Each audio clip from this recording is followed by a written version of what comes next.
Hello everybody. This webinar will go over Medicare Wheelchair Requirements. It's an update for physicians and non-physician providers. And this webinar was prepared and presented by the Clinician Task Force. Just some background on the Clinician Task Force. We are a national group of leading seating and mobility clinicians, primarily PTs and OTs, who are dedicated expressly to seating and wheeled mobility service provision, providing clinical input and perspective. Since 2004, we've been providing clinical guidance to legislators, policymakers, and related Medicare and Medicaid contractors to ensure patients have continued access to medically necessary mobility assistive equipment, including complex rehab technologies. We play a critical role in policy matters as a credible, independent group of clinicians focused on people with seating and mobility needs. The goal of this presentation is to improve patient access to appropriate mobility assistive equipment in an efficient and timely manner while still complying with Medicare eligibility and documentation policies. The presenters today will be myself, Brad DiCianno. I'm a rehabilitation physician, associate professor at the University of Pittsburgh Medical Center in the Department of PM&R, and I'm the medical director of the Center for Assistive Technology. Joining me will be Laura Cohen, who is Executive Director of the CTF and Principal at Rehabilitation Technology Consultants, and also Kathy Carver, who's Chair of the CTF Work Group for Physician and Non-Physician Training and a Physical Therapist at UAB Spain Rehabilitation Center. Additional CTF Work Group members who've contributed are Barbara Kroom, Elizabeth Cole, Penny Powers, and Jill Monger. Our objectives today are four. Upon completion, we hope that you'll be able to name 3 distinguishing features of complex rehab technology wheelchairs as compared to standard durable medical equipment wheelchairs. We also hope you'll be able to describe the elements of the face-to-face examination and documentation requirements for this equipment. We also want you to be able to access resources for policies and advocacy, and also be able to explain 3 ways that providers can improve beneficiary access to appropriate and necessary CRT and DME. So why does this matter? Of the over 240 million people who are age 15 and older, over 30 million people, or almost 13%, have limitations associated with ambulation due to impairments in the lower limbs. Almost 4 million people, or 1.5%, use a wheelchair, and over 11 million people, or almost 5%, use a cane, crutch, or walker. And of those age 65 and older, 2 million people use a wheelchair and 7 million use a cane, crutch, or walker. So the bottom line is that we have lots of people with mobility impairment who need the right equipment. So why the concern with documentation? The medical portion of the face-to-face is required. Medicare has set very stringent and specific requirements that must be met. Much of the current documentation is not adequate, and over the last 10 years of data collection, we still have denial rates that are too high. Clients are unable to get necessary equipment, even with legitimate needs. We cannot skip the doctor's notes and send only for a therapist evaluation. The medical component of the face-to-face examination is required. Recently, a doctor got frustrated that he was being asked to do another face-to-face, or at least amend it, because in one part of his note it said that the patient walked and exercised 5 days a week. That information was dated 2 years prior to his visit and had not been updated in his electronic notes. It had been carried forward. It did not note that there had been a significant decline in function or the progressiveness of the patient's disability. Another scenario occurs frequently where an MD template shows strength as being normal, gait being normal, but the patient cannot even stand or walk. Those blanks get filled in as a default. So we see through electronic health record documentation that there are frequent lacks of specificity, and auto-populated information gets outdated, and it conflicts with someone's current level of function, impacting their ability to be eligible for mobility equipment. Complex rehab technology products and associated services include medically necessary, individually configured devices that require evaluation, configuration, fitting, adjustment, or programming. They must meet the specific and unique medical, physical, and functional needs of an individual with a congenital disorder, a progressive or degenerative muscular disease, or certain types of injury or trauma. CRT is not just standard everyday wheelchairs. Here is a way to see the difference between standard, in this slide specifically, manual wheelchairs versus complex rehab technology. We want to make sure you understand the distinction between each. Standard manual wheelchairs are for short-term or periodic use. They are for basic mobility and low activity level. They have minimal to no adjustability. They do not provide positioning or orthopedic accommodation and provide no pressure management. Complex rehab manual wheelchairs are intended for long-term, everyday use. They are for moderate to high activity levels. They provide specific adjustability, and they provide individual anthropometric measurements and asymmetries because the patient is specifically measured at an evaluation. These wheelchairs accommodate positioning and orthopedic needs and provide pressure management. Again, standard manual wheelchairs are not intended for long-term use, but for only basic movement within a level, flat environment.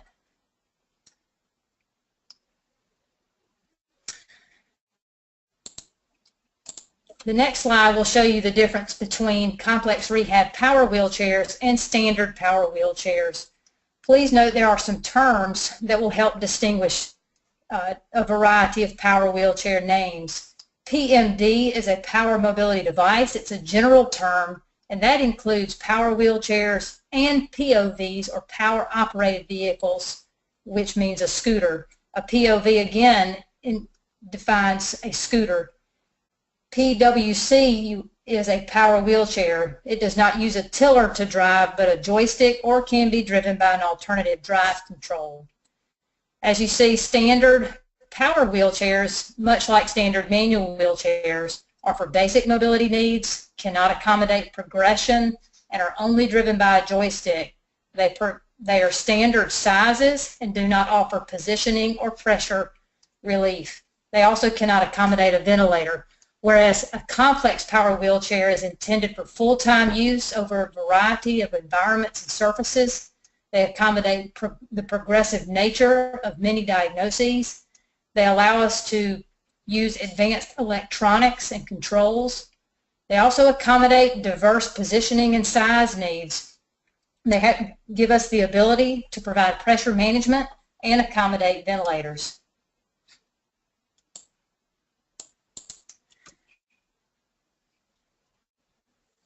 So which codes are included in each of these categories? In standard DME, or in specifically manual wheelchair basis, this includes codes K1 through K4, which are defined as standard hemi-height, lightweight, or high-strength lightweight manual wheelchairs. Power mobility devices under standard DME are the Group 1 and Group 2 power chairs, and POVs or scooters. It also includes Group 1 and Group 2 power wheelchairs with no power options. Complex manual wheelchair bases, the codes are K5 for ultra-lightweight wheelchairs, and manual tilt and space wheelchairs, which are coded E1161. The complex power wheelchairs are Group 2 power wheelchairs with power options, and Group 3, 4, and 5. You'll notice on both of these columns that wheelchair seating, which is cushions and backs, as well as options and accessories, are under each category, while some fall under each one. The next slide will help clarify. So complex rehab wheelchair seating, also known as seat cushions and back supports, this slide will provide you some examples of those. The top half are cushions, and they're made out of a variety of materials such as foam. An example of that is far right.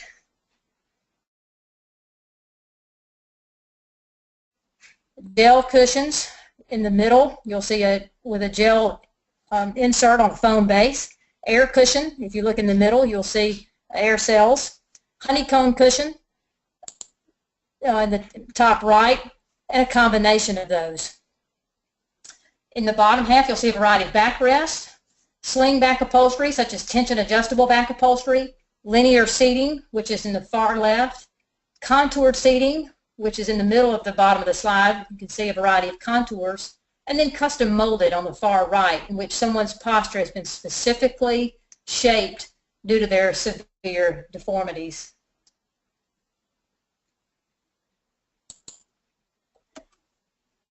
For options and accessories for complex rehab, we have a variety of options here as well.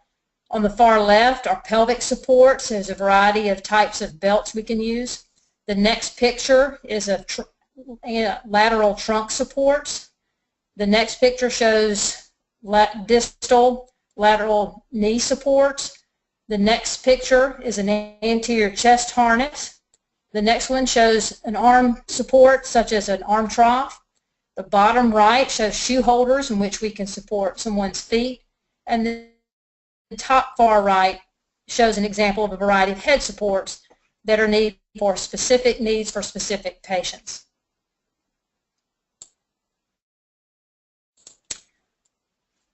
Other specific options that go on complex rehab technology power chairs, such as these power seat functions, is power tilt, which is the far left picture. Power tilt is when a person sitting in a wheelchair will tilt all the way back without a change in the seat to back angle. This is usually justified because of the need for pressure relief and documented, such as a lack of upper extremity support to do an independent pressure relief. The next picture is a picture of power recline, in which the patient would have the ability to open and close their back angle. The next picture shows a seat elevator with power elevating leg rest. And then the far right is a power stander.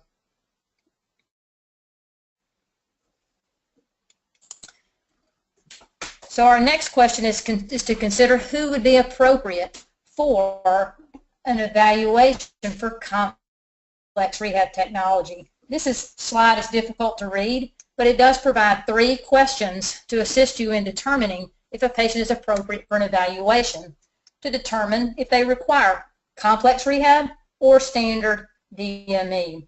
The first question to answer is, does the patient have permanent lifetime need for wheeled mobility? If so, we go to question 2 to answer if the beneficiary has any of the following qualifying diagnoses. The majority of them have a neurological component or are progressive in nature.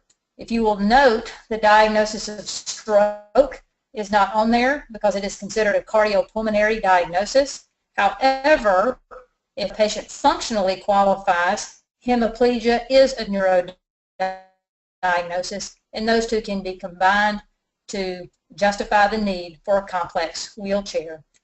If the beneficiary does not have one of those qualifying diagnoses, we can proceed to question 3 and ask if the beneficiary has one or more of the following postural presentations which hinders the person's ability to perform their activities of daily living or instrumental activities of daily living effectively and safely and efficiently from the seated position, and complete those in a reasonable amount of time.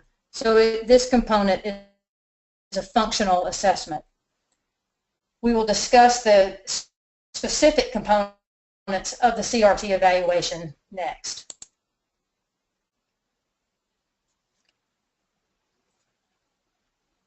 So the components of the evaluation process, there are 5 of them. The medical component distinguishes, number 1, the decision component of the face-to-face exam.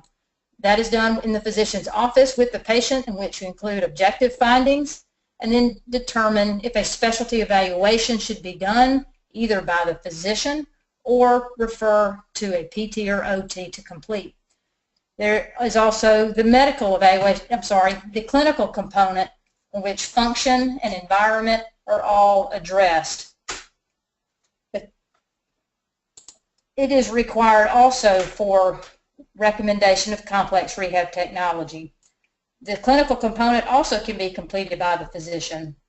Please note that the face-to-face examination process is not complete until the decision process, the medical component, the clinical component, and the clinical component of the CRT evaluation are completed and the physician signs off. The completion of that determines that the face-to-face examination process is done. We will now move into, we will discuss the medical documentation later in this presentation. So I get it now. CRT requires a lot more documentation, and a wheelchair is not just a wheelchair. So the next slides will go into what you as the ordering practitioner needs to do.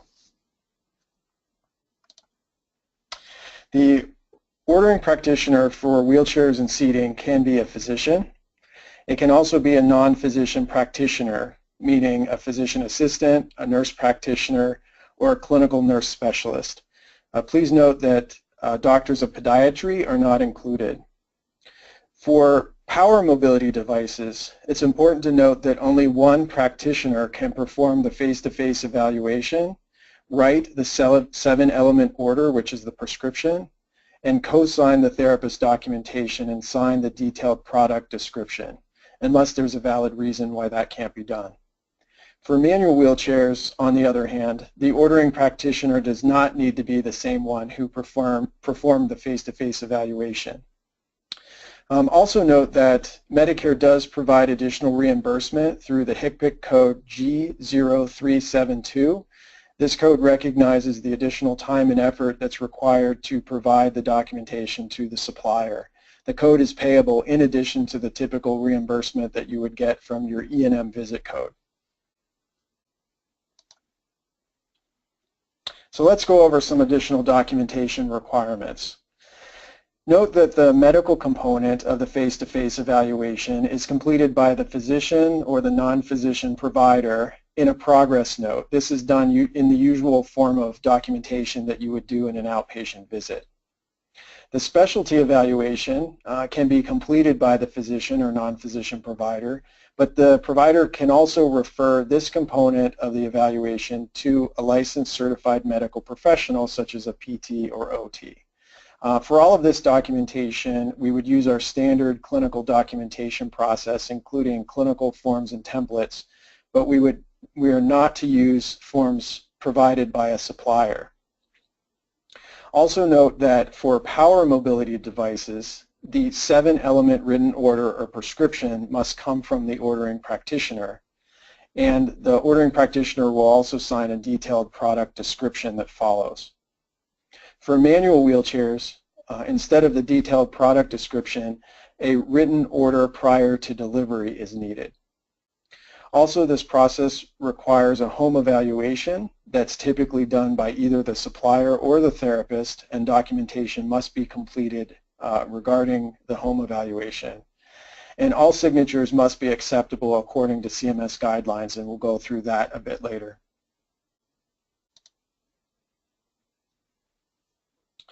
So for documenting for a power mobility device, the documentation should come from an in-person visit.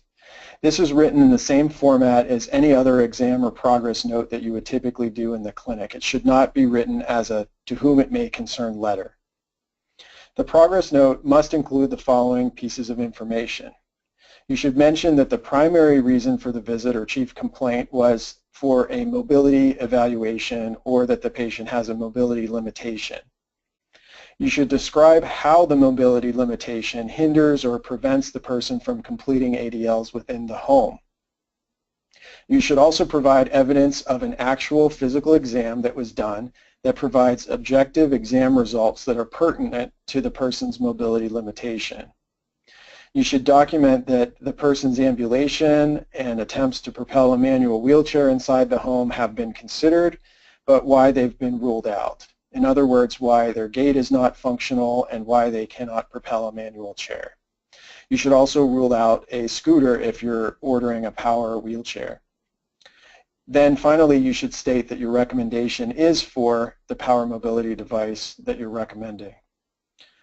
Also, just to reiterate that this should all be done in your usual form of documentation. You should not use a form generated by a supplier. However, many electronic medical records allow for creation of note templates, and that's typically fine if it's a template that the physician or clinic created themselves.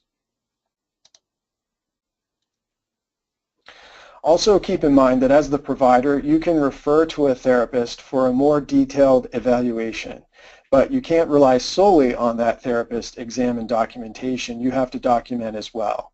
You have to perform at least a basic physical exam and document the results. So you have to document that your exam results related to parts of the body and functions that are causing the mobility limitation. So for example, you must document manual muscle testing, range of motion, balance, tone, or cardiopulmonary function that are limiting the person's mobility. And your documentation must agree with the therapist's documentation. You may also include a recent H&P from your records. If you are not referring to a therapist, you must perform a thorough physical exam and provide all pertinent objective exam results that justify your medical need.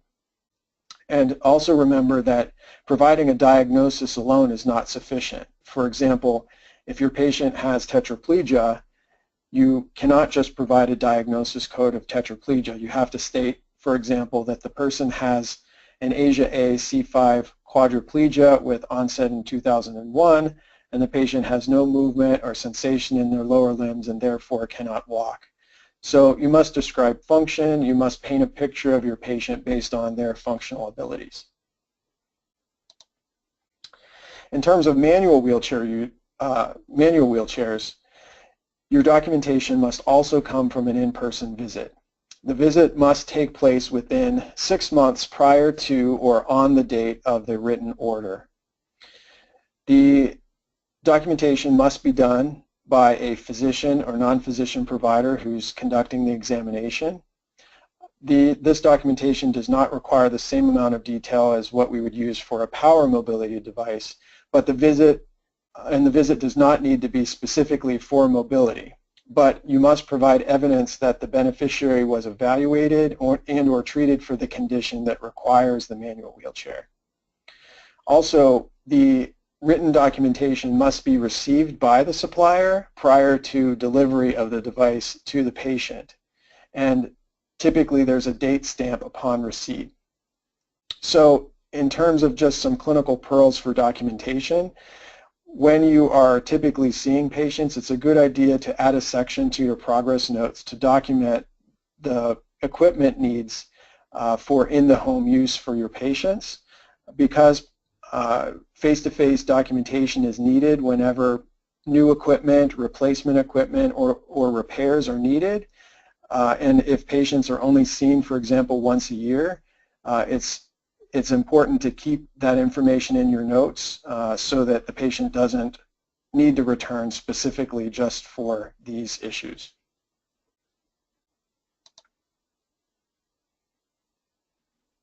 Now, in terms of the 7-element written order for power mobility devices, note that the prescription must be filled out in entirety by the ordering practitioner. It can't be partially filled out by somebody else in the office and then signed by the practitioner. Also, the order needs to be filled out after completion of the face-to-face process. And remember that the face-to-face process is both the medical component, which is conducted by the provider, and also the clinical component, which can be conducted by either the provider or a therapist to which the provider has referred the client to. The 7 elements that must be on the prescription include the beneficiary's name, the description of the item, which can be general or specific, the date the face-to-face process, note here, process was completed. That's the end of the second component of the evaluation, which is typically done by the therapist if a referral is made. The pertinent diagnosis, the length of need of the equipment, and if the length of need is permanent. It can be lifetime, or sometimes people list 99 months. You also must have a signature of the ordering practitioner, and it's recommended that this be typed and also legibly printed with an NPI number, and also the signature date must be listed. And also note that this order must be sent to the supplier before the detailed product description is signed. The detailed product description is documentation that the supplier will send to the physician. And so sometimes physicians get frustrated that they're getting information in 2 different batches, but just realize that this is typical with regard to CMS policy, and it's not something that is an afterthought from the suppliers. The face-to-face date is not very intuitive, and a lot of people get confused over what is the face-to-face date. It's not always the date that the physician actually examines the patient in the office. So we're going to go through a few different scenarios to help you understand how to date the prescription. It's best to think of the face-to-face as a completion of the face-to-face process. In other words, when all the steps of the face-to-face examination have been completed. And this is very important because an incomplete face-to-face date, an incorrect face-to-face date is a reason why many devices are denied by Medicare. So that's why we're going to go over different scenarios. So scenario 1 is where the provider performs a face-to-face exam and does not refer to a therapist. The face-to-face completion date in this case is the date of the exam in the office. Scenario 2 is where the provider performs the face-to-face exam but does refer to a therapist. Then the therapist performs an evaluation at a later date. The doctor or non-physician provider concurs and co-signs the therapist documentation. So in this case, the face-to-face date is the date that the provider concurred and signed the documentation. Scenario 3 is where the provider performs the face-to-face exam and also refers to a therapist. The therapist then performs an evaluation later. The provider then performs a second face-to-face visit and later concurs and co-signs the therapist documentation. In this case, the face-to-face date is the provider's second visit or the date that the provider concurred and signed the therapist documentation, whichever happens to be later. Scenario 4 is where the provider sees the patient for miscellaneous reasons and refers the patient for an evaluation to a therapist. The therapist performs the evaluation later. The physician or provider then performs the face-to-face visit and later concurs and co-signs the therapist documentation. In this case, the face-to-face date is the date of the provider exam or the date of the concurrence with the therapist's documentation, whichever happens to be later. In scenario 5, the provider performs the face-to-face exam during an inpatient hospital stay or at a skilled nursing facility. The face-to-face date here is the date that the patient is discharged. And also note that if a therapist was involved, the provider must also concur with and co-sign the therapist documentation. And finally, scenario 6 starts with the therapist performing the evaluation. Later, the provider performs the face-to-face visit and concurs and co-signs the therapist documentation.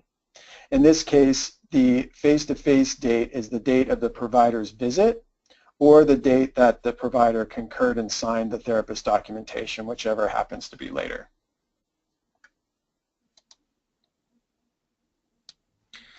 Now, it's also important to note the differences and similarities between the detailed product description, which is a document that the supplier will provide to the ordering practitioner to sign after a power mobility device like a power wheelchair is ordered, or the written order prior to delivery, or WOPD, which is the analogous documentation that the supplier would provide to the ordering practitioner to sign after a manual wheelchair user is ordered. Both of these documents list the base of the device and all the options and accessories that will be separately billed. Both of the documents must be sent back to the supplier prior to delivery of that device to the patient. In the case of power mobility devices, or the DPD, this must be signed and dated after the face-to-face process is complete and after the 7-element order or prescription is written.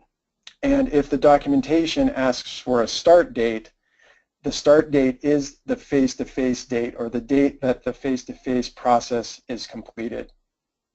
In the case of the WOPD for manual wheelchairs, the date of the order is the date the supplier was contacted by the physician, or in other words, the verbal order, or the date entered by the physician as the written dispensing order. So here's some hints and tips with regard to signatures. Acceptable signatures are those that are legible. They must be a full signature or a first initial with a full last name. Electronic signatures are acceptable as long as it says electronically signed by, authenticated by, approved by, completed by, etc. Illegible signatures are also acceptable, but they must meet one of the following criteria. They must have a printed name, which is typed or legibly handwritten along with the signature, or the supplier needs to have a signature log on file where the signature is matched to the correct ordering physician, or the ordering physician or practitioner's name is circled or checked in a list on the same page. So for example, if a prescription is typically written on shared documentation where multiple physicians' names are listed, the ordering physician's name should be circled or checked on that document. Examples of unacceptable signatures are those that are completely illegible and where electronic signatures or initials are standing alone without a printed name. Stamped signatures, or statements that simply say signature is on file. Now, what do you do if you have to create an amendment or correction to your documentation? An amendment or correction should be information that could reasonably be added without the patient being present. And typically this is information that could be reasonably recalled in the time since the person was there for the visit. And the recommendation is that this should be within less than 30 days of that exam. You should never delete original information. Simply put a single line through the incorrect information. Add the correct information above or below the original information, not in the margin, and clearly identify it as a correction with a signature and date. If the correction is more than just a word or two, it may be better to write an entire addendum, and we'll give an example of that.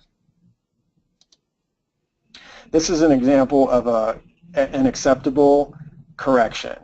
Note that the incorrect information is striked out, the correct information is written above it, and then there's a signature with a date along with it. For more extensive information that needs to be added to the documentation, such as when a supplier may call you to add additional detail to your documentation, here's some tips on how to do it. First, remember that the addenda must be related to actions performed during your exam, but information that might have been left out or poorly documented. It should not be information that relates to something that was not actually addressed during the exam. And again, it must be information that could be reasonably added without the patient being present, and information that could reasonably be recalled in the time that has passed within about the last 30 days. At the end of your original signed document, you can add a signature and attach the document at the end of your original documentation, and clearly identify the new information that it was added as an addendum. Sign and date it when it is written. It can be on letterhead with patient identifiers and number pages. It should have a title and date. The title can be something like Addendum to Clinical Evaluation.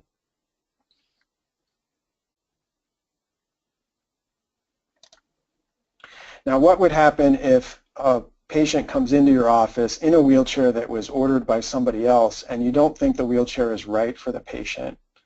It's important to note that Medicare will not pay for a new wheelchair typically if the wheelchair is less than 5 years old. But sometimes we find that the wheelchair is causing problems. So a typical scenario would be that the patient arrives in a wheelchair that doesn't fit them, has caused pressure sores, doesn't support their posture, or the patient just simply can't function in that chair. So what do you do? Well, it's important to document the problem. You should document how long the patient has had the wheelchair, why you think it's not appropriate for the patient, both medically and functionally, any changes in the patient's medical condition since they received the chair, and then also consider referring to a provider such as a PT or OT to do additional evaluation and justification for any changes that are needed.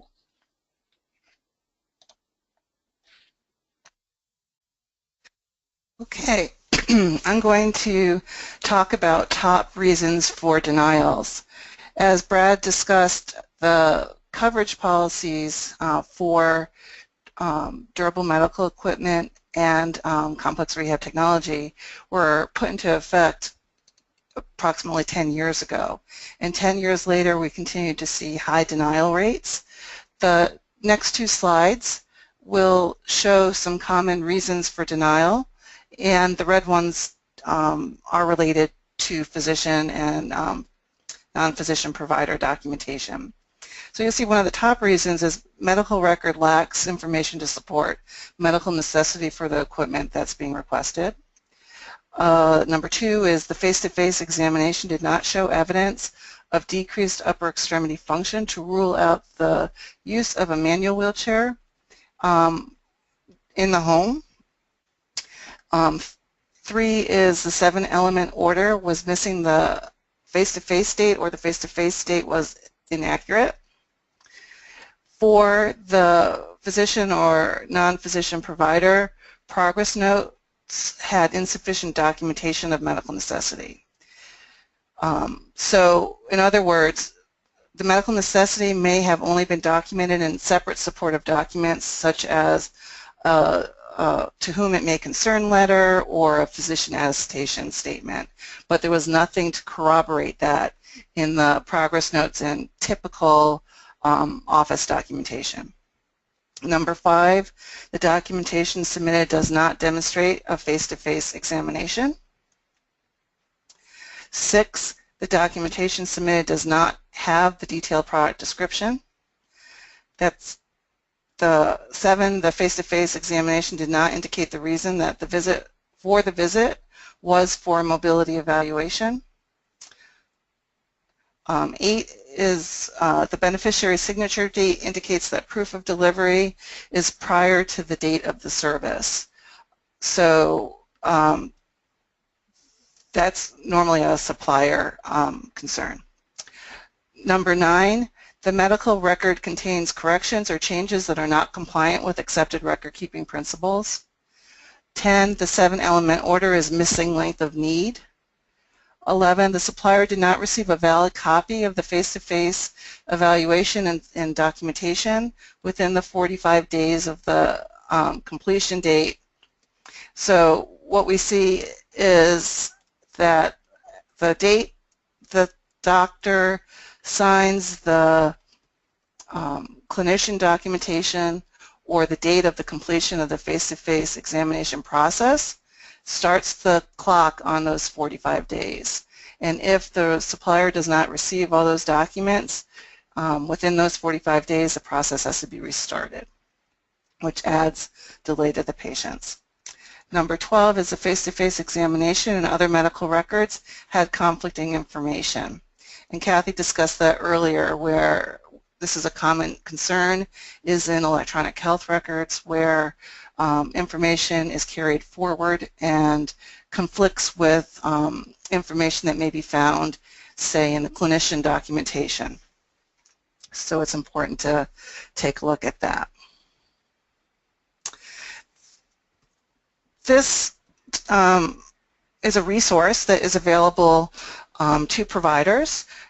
It's a mobility device clinical documentation guide for Medicare, and it can be downloaded for free at the American Physical Therapy Association website. By clicking on this link, you can download it, or the link is also available on the site where you are viewing this webinar. And this reference is a good cheat sheet that you can print and have available in your examination rooms and or share with your colleagues or providers who may not complete many specialty evaluations. It details all of the information that should be included or mentioned in the documentation, even if it's merely to say that it's not appropriate to document that component, or and the reason why.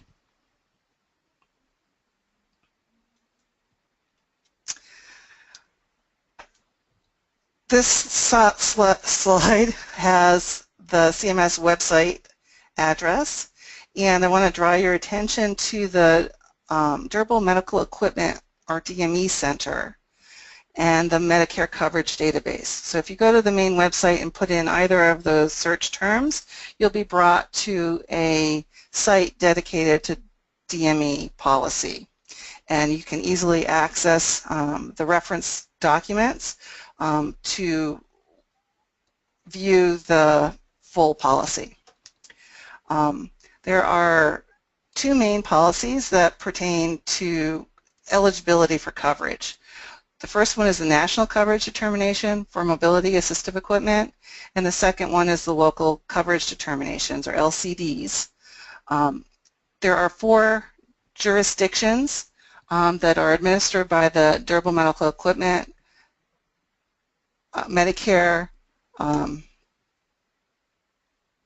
administrative contractors, and each of these medical directors collaborate together and have released identical LCDs. There are 4 separate LCDs pertaining to complex rehab technology, manual wheelchairs, power mobility devices, wheelchair seating, and wheelchair options and accessories. And Kathy went over some examples of what those technologies are earlier in the presentation.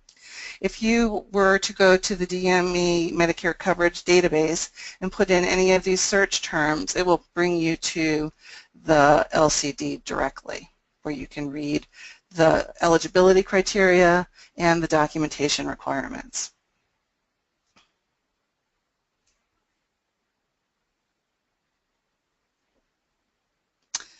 It's important to note that the LCDs for manual wheelchairs, power mobility devices, and wheelchair options and accessories are based on functional criteria, and the wheelchair seating LCD is based on ICD-10 codes for eligibility. So referencing that document and familiarizing yourself with eligibility criteria will determine if your patient has a proper qualifying diagnosis documented in their medical record.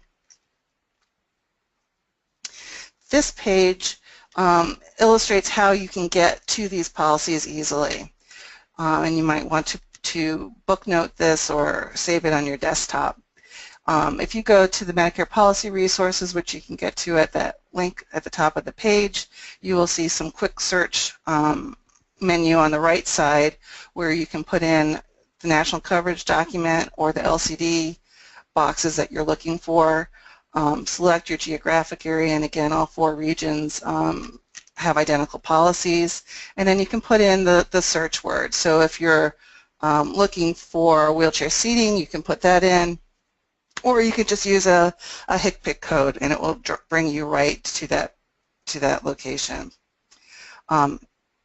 What's important to note is there are distinct LCDs needed for your clinical visit that you bill CPT codes for, and a different set of LCDs that are necessary for HCPCS code coverage and documentation.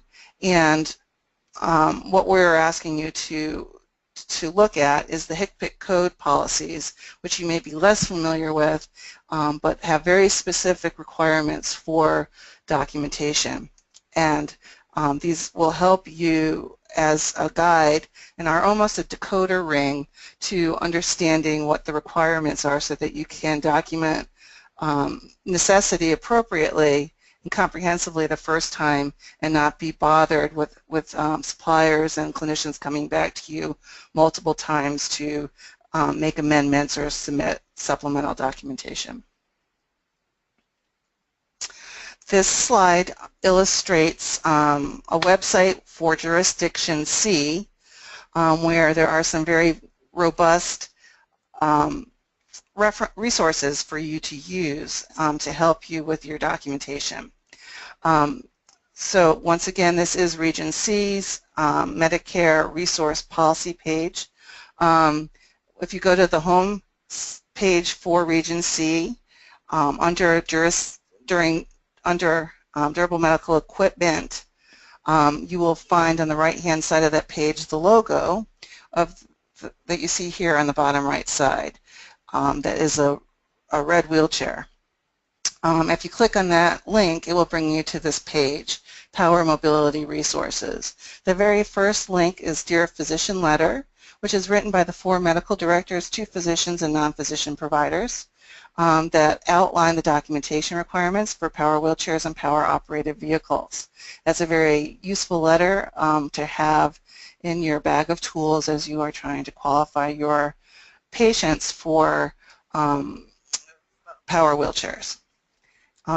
The Power Mobility Device Denial Help Aid is a very robust aid to help you understand the requirements and to link you out to the policy resource so you can find the reference directly.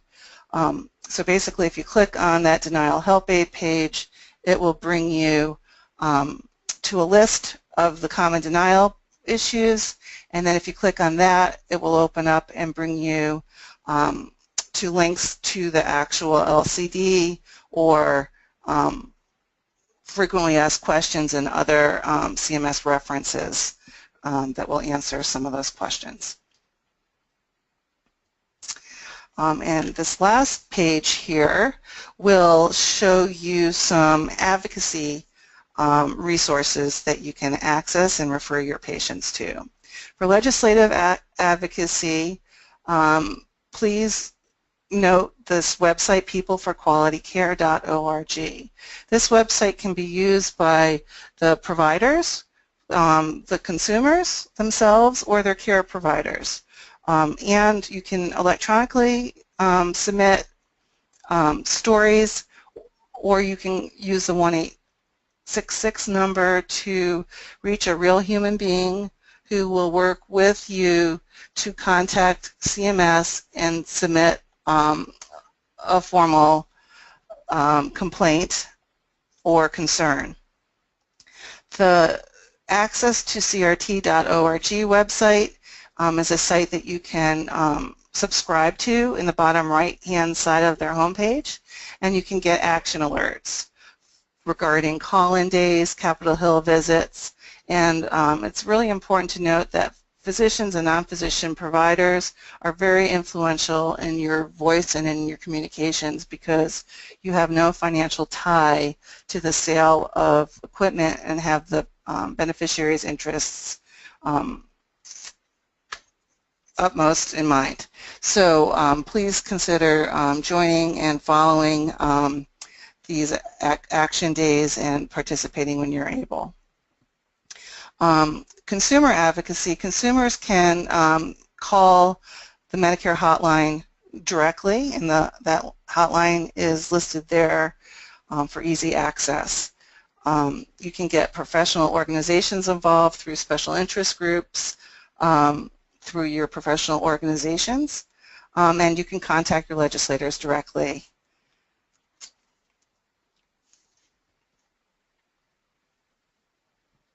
Okay.